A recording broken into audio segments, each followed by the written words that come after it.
Change matters. That was the title of the song that you have just heard.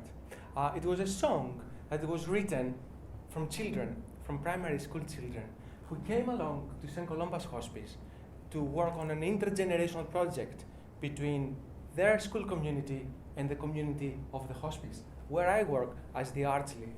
It was a collaborative project that brought the hospice together with Fishy Music and Victoria Primary School.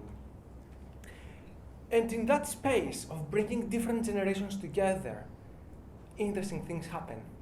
And very often people get very anxious and say, oh, will you bring children? Really? Will you bring children into a hospice where people are dying? And it's something about trusting children, and trusting children to be heard, to share their own experience, and also to be alongside what matters in life, and trust them to be the caregivers, but also the care receivers.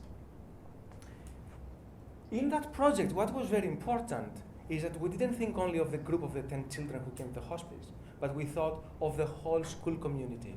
We thought of their teachers, of their peers in the school. So the family support team at the hospice, alongside the arts team, delivered a training in the school to help school staff to deal with change, loss, and grief, which are common experiences to all of us. But we very often feel unequipped to deal with these issues in life. And something about that the hospices and the arts within hospices can support other communities and people in these journeys in their lives. This is an example of a project where the arts can transform living and dying. But in our modern society, and I guess when I speak about modern society, I speak as somebody who grew up in the Western world, perhaps in Malawi or in other parts of the world, death and dying is experienced differently. But in the Western world, living and dying are very often seen as these two opposite ends in one's life, as something that, as if living is happening until dying starts coming. And very often that coming, it's biomedically defined. Some other people would say perhaps they are all part of the same spectrum, and death and dying is at the end of that spectrum. And hospices have done an amazing work over the last 50 years, changing healthcare for people who are dying. But what we know from recent public polls is that public opinion has not really changed about death and dying. People are really scared to talk about it. Death is a taboo. And very often in the society where we strive to succeed, to measure, to predict, to be in control, to be powerful, death actually can be an unwelcome guest to our lives. It's something that exposes our vulnerability as people, our limits as people. But what I have seen in my work as a music therapist in hospices over the past years is that when you start recognizing your limits, your vulnerability, you are actually open up to your huge potential of what makes the real you.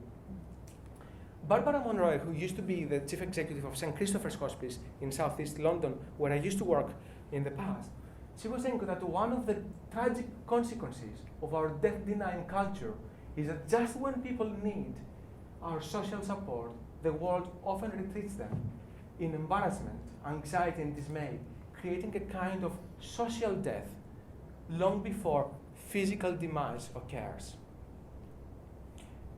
And we're all responsible about that. It's not the job of healthcare practitioners. When we talk about social death, it's us. I invite you, do think perhaps when a friend of yours, when somebody that you loved became really unwell, they were reaching the end of their lives, how did you deal with that? And I'm sure we all find it difficult to have a conversation, to have a frank conversation about how we feel, how we are together in that place.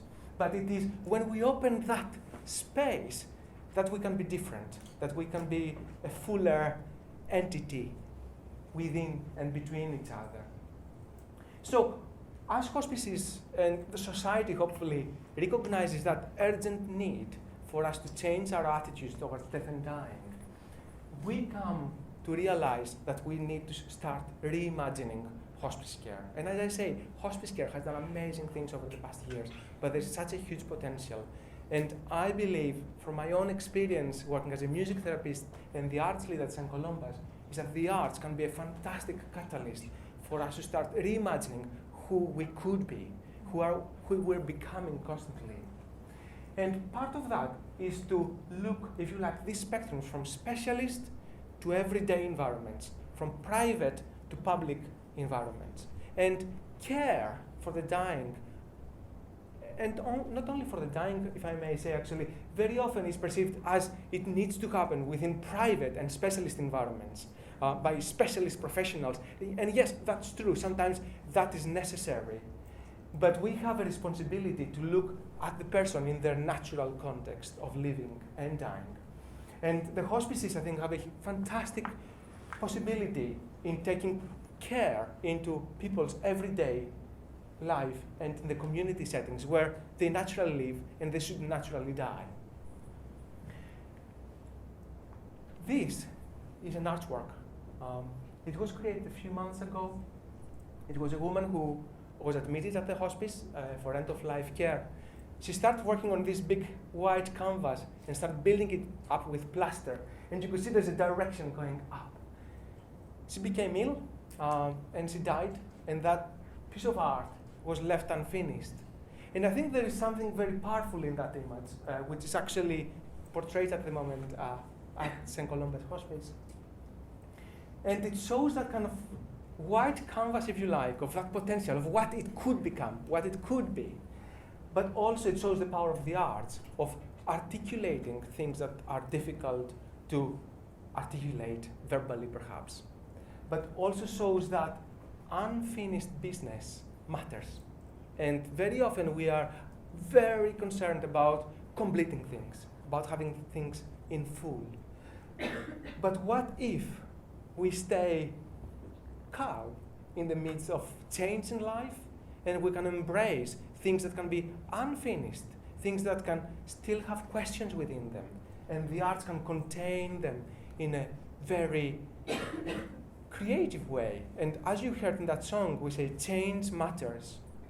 And then change matters.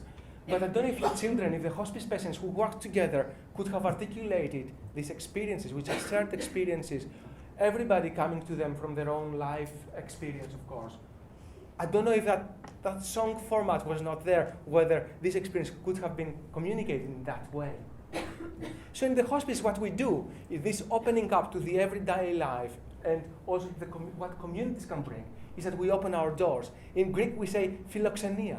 We say being philos to the xenos, being a friend to the stranger. And sometimes this stranger is the person that you don't know, but it can be also death, that you haven't really thought about it in your lifespan so far. So we bring in local musicians. They are not specialist palliative care practitioners, but they're musicians, and they're everyday people that they can bring their musicianship and care for each other and be a human companion to someone's journey in that environment. We also bring children to dance. And what's that experience of being on the ward and you can see some people coming outside with their beds in the corridors to appreciate children dancing? Or we exhibit patients and families' artwork. Art and music very often helps you to stop and think, and in some ways not being productive, in our world of productivity and efficiency. A month ago, that project, that songwriting project we did with children, received 3 healthcare awards in the UK.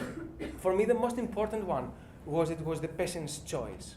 And that made me stop and think, why did patients choose that project as one of the best in healthcare in the UK? And one of the questions that we got through their feedback was that something that created a space through music and arts that people could come together and articulate things that we don't articulate in the society. And the second one is that we work with the whole community and we work towards creating resources and generating new images of what hospice care could be. We generate an image of a hospice that can be a resource hub for the community, co-created by the people who make that community, by the people who live and they die. And do bear in mind, we're all dying. From the moment that we were born, We're all in the process of dying. And the moment that we realize that, our living and our everyday life is transformed immediately. And this is where I think the arts can be a catalyst towards flourishing. And I deliberately use the word flourishing here because it, if you like, transcends that polarity of health and illness. We're always somewhere in between. But what makes us to flourish is that interconnection with other people in the society, that we can support each other in our journeys. And the arts can be a fantastic catalyst, bringing that into our lives. So closing that talk, I just want to invite you to think, how do you engage with music and arts? When a piece of music comes to an end, it's a death, if you like, in itself. It's an end in itself. How do you engage with these endings in your lives? And how much do you engage with death and dying as concepts that can transform your daily living, that can make you a fuller person, that can enable you to be alongside other people, that can make you you? Thank you.